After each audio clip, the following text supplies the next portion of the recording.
God can be personally known and experienced. This isn't really an argument for God's existence. Rather, it's the claim that you can know that God exists wholly apart from arguments, simply by personally experiencing Him. If God can really be known intuitively, then why is argument-based apologetics even necessary? What's the point? Now, if this is so, then there's a danger that arguments for God could actually distract our attention from God Himself. The Bible promises, draw near to God, and He will draw near to you.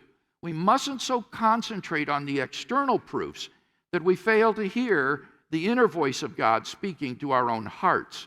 This bit sounds like Craig believes that argument-based apologetics is worse than pointless. It could actually be counterproductive. Presuppositional apologists think that everyone already believes in God and just deny God's existence because they want to sin. But if that's the case, then apologetics is pointless. If atheists are really all just rebelling against a God that they all know is real, then why would you expect an argument for God's existence to change that attitude? If an argument that proves God's existence actually stopped a person from sinning, that could only be because they genuinely thought they could get away with sinning. In other words, they genuinely believed God didn't exist. This is one of the bigger problems I have with the assertion that atheists really believe in God but are just suppressing the truth in their unrighteousness. Presuppositionalists seem to be trying to convince atheists of something they think we already know and believe. If we already know there's a God and already believe in God, then what's the point of making an argument for God? What's the point of making an argument for a position that everybody already supposedly believes? Why do they think this is going to cause people to want to stop sinning and become good, pious theists? And if we do just want to sin, why would that motivate us to say God doesn't exist? If I really knew that God existed but wanted to continue sinning, I wouldn't go around saying God doesn't exist. I'd go around saying I don't care that God exists and that I'm going to sin anyway. You don't have to deny God's existence in order to sin. You can acknowledge God's existence while simultaneously rebelling against God. After all, that is what they tell us Satan is doing.